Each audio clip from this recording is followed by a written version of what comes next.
It has to be Pet Sim. PS 99, right? That's Pet Sim. PS 99. Pet Simulator. It has 99. to be Pet Sim, dude. But What is this? What do I do here? It's so bright. It is so bright. Dude, what am I looking for in this room? What is this gold room? What do I do? What do I do in this room? I'm like literally. We've been here for 2 hours, chat. This is Preston making the worst event I've ever played in my entire life. This is the most horrible thing I've ever played. It is so uncontested, dude. There's no feedback. How do you know which one's working? Are you kidding me? Are you kidding me, Preston? Never in my life have I seen an event this poorly made. It's been 3 hours.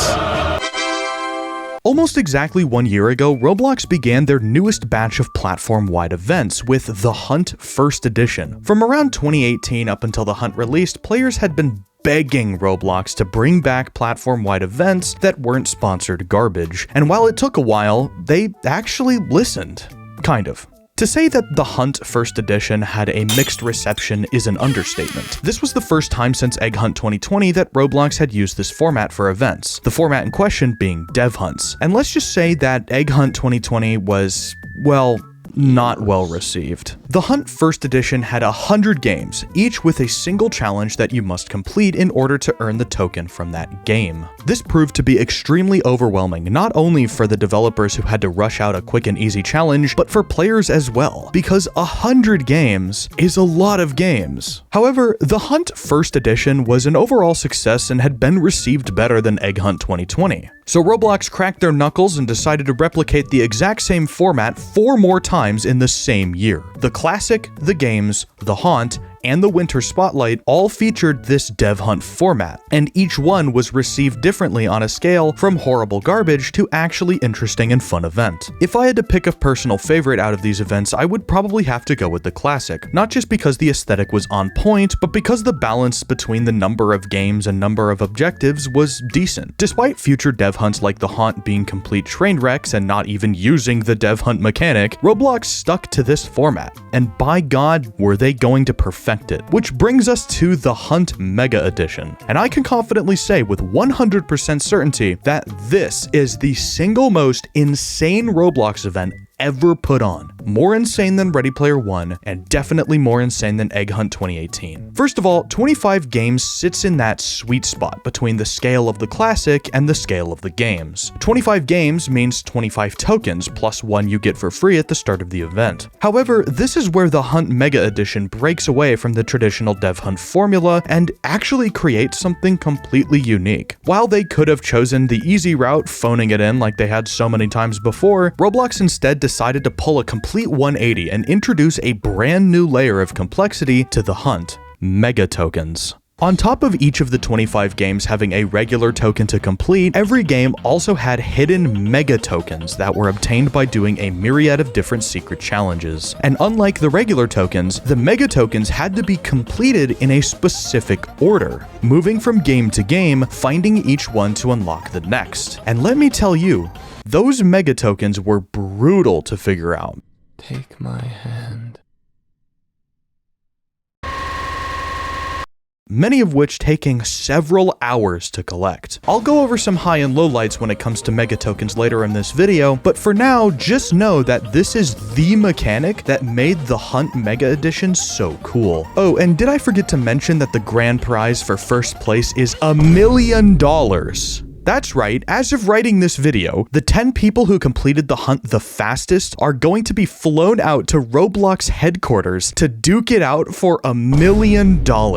Now, I'm not an expert in logistics, but how on earth are you going to pull this one off, Roblox? On top of the fact that a ton of different people are getting disqualified for sharing information about the final puzzle, there's just so many things involved with this that make me scratch my head. Now, I'm not here to complain about teaming and whatnot. Hell, I'm not not even technically qualified to compete for the million because of how many devs I know who worked on this event. Instead, I'd like to talk about how the mega tokens really made the Hunt Mega Edition different from previous dev hunts. Firstly, you can really tell that Roblox let the developers run wild with how they implemented their mega tokens. Games like Pressure and Untitled Tag Game absolutely stole the show with the level of creativity and effort put into their respective mega tokens. Even games that everyone thought were going to be trash like Fish and Drive World, while tedious, weren't actually that terrible. Really, the only bad mega tokens in the event were Clip It, because they put zero effort into getting it and even had a mega token button in the GUI, and Infection Gunfight, whose event was so bad that their Discord server got raided.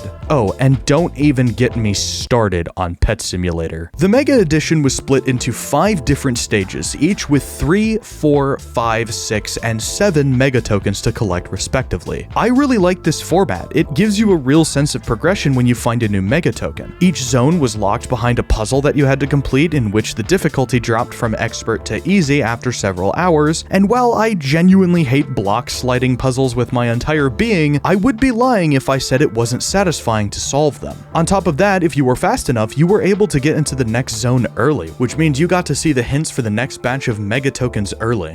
And while some of the hints were literally the name of the game with a missing letter, others were completely unhinged. Like, dude, how does this translate to chain together? Like, come on, are we for real? Now, before we get into the serious problems that this event had, I do want to talk about my favorite games in it, starting with, believe it or not, SpongeBob Tower Defense.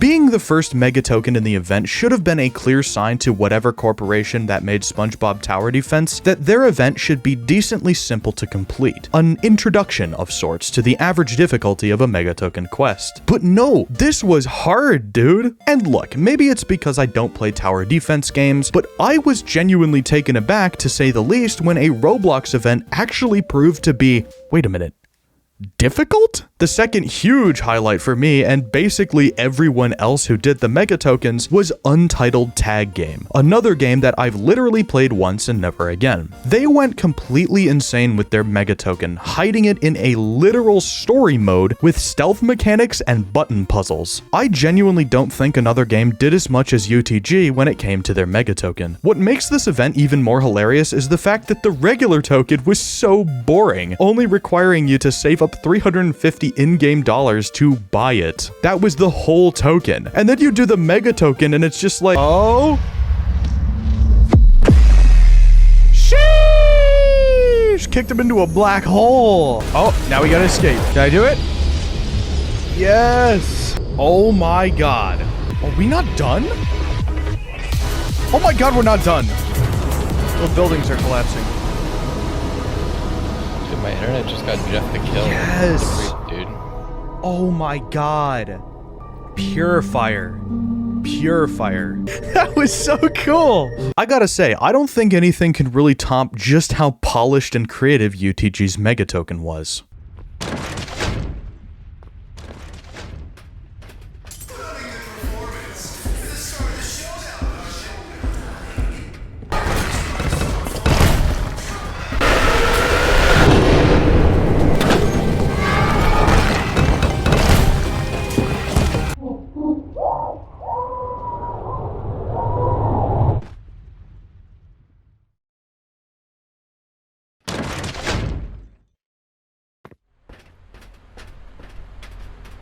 Okay, I might have lied. One game could definitely top UTG's level of creativity, and that is, of course, Pressure. Not only was this the mega token with the most amount of raw setup, it was also one of, if not the most mechanically challenging tokens in the entire event. Making your way through an under construction portion of the Hadal Black site while avoiding the most swag version of Weeping Angels I've ever seen was actually hard. And that was just for the regular token. To show you how complex the mega token was for this, I'll just explain it step by step so you can see the insanity of it. Firstly, there were 4 notes hidden around the lobby in various locations. The first one was in this room, the second was behind these crates, the third hidden in these pallets, and the fourth up on this catwalk. These notes are server side, which means that you have to find all of them in the same server or else they wouldn't match. After writing down the 8-digit code the numbers created, you entered the event map and opened this seemingly broken door. Entering the code into this keypad gave you the decoder tool, which allowed you to actually start the megatoken quest. You now had to go through the entire event map again, avoiding the crooked again, but this time decoding 5 different radios, each of which giving you another piece of another code. After decoding all 5, you had to go through this also seemingly broken door at the end of the map. Yes, this means that you had to basically beat the entire event twice to do this, which led down to a secret tram area. How did I figure this out? Because you can see the tram area from the bridge at the end of the game. Entering the tram transported you to the next part of this event. No, we are not done. You now had to run through this part of the black site that's literally underneath a volcano, picking up 30 different fragments of the megatoken, all while this announcer, or I guess announcers, belittles you like a contestant on a game show. Oh, and did I mention that the crooked is back? So now you basically have to beat the event a 3rd time, but this time there's gas, lava, and a 10-minute time limit. If you manage to pick up all 30 pieces of the megatoken, the announcer leads you to the vault, in which the actual megatoken resides. Now, I am very proud of myself for doing this, because I was one of the first 20 people to figure it out. I got it. I got the mega. If you ask me, the sheer amount of setup and difficulty that this megatoken had made it better than Untitled tag games, but I also really like Pressure as a base game. I can totally see how people wouldn't think this is a good mega because it's essentially the most mechanically difficult one in the entire event. But if you ask me, that's what makes it so satisfying to pull off as a player. The only caveat with this mega is the fact that it was the 3rd one out of 25, which means that a ton of people were soft locked out of completing the event until they beat Pressure. This is honestly one of the Mega Edition's biggest flaws. Don't worry, there are more, but this was a gigantic one.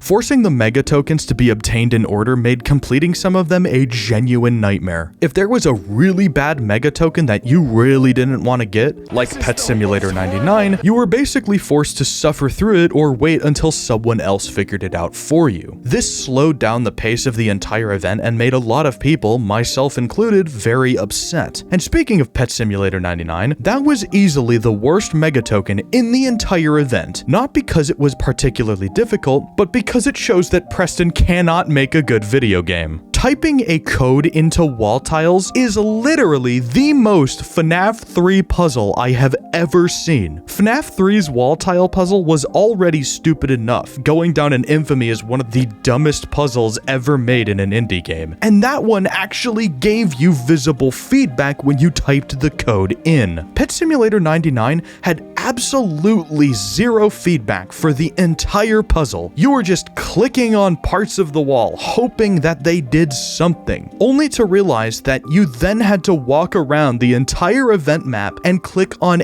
every single 4-leaf clover until you were lucky enough to obtain the mega token. I spent 3 hours on this and am now deathly afraid of the color yellow. Another lowlight was Gunfight Infection, a game that had already seemed AI generated with just how basic it is. Not only is it the worst zombie survival game I've ever played, but the developers actively told us to stop whining about how poorly made their event was. You had to obtain these goggles that, when equipped, allowed you to see letters hovering around different players. You then had to damage players in the correct order to spell Mega Hunt. By doing this, you would then get the mega token. Seems pretty simple, right? Well, the problem was that this was by far the buggiest challenge in the entire event, with letters just seemingly deciding to reset for no reason, the goggles just outright disappearing between rounds, and a bunch of other obnoxious little problems. It was so bad that the devs had to publicly respond by basically telling everyone to stop complaining and, quote, do something more important with your life. Their Discord server was subsequently raided and their game was completely bombed with dislikes. Reasonable crash out. So those were some examples of how to and how not to make a mega token. But I think honestly the worst part about all of this is that SpongeBob Tower Defense, Untitled Tag Game, and Pressure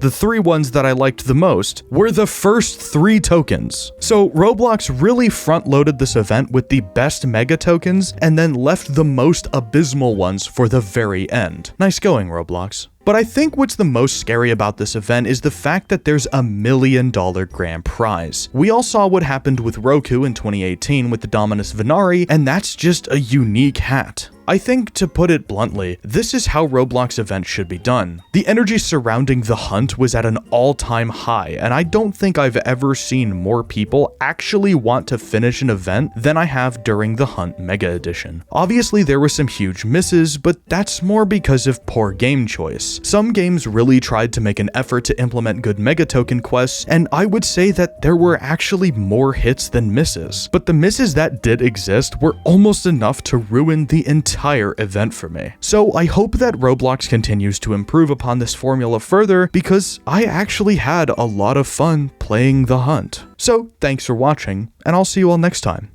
Peace.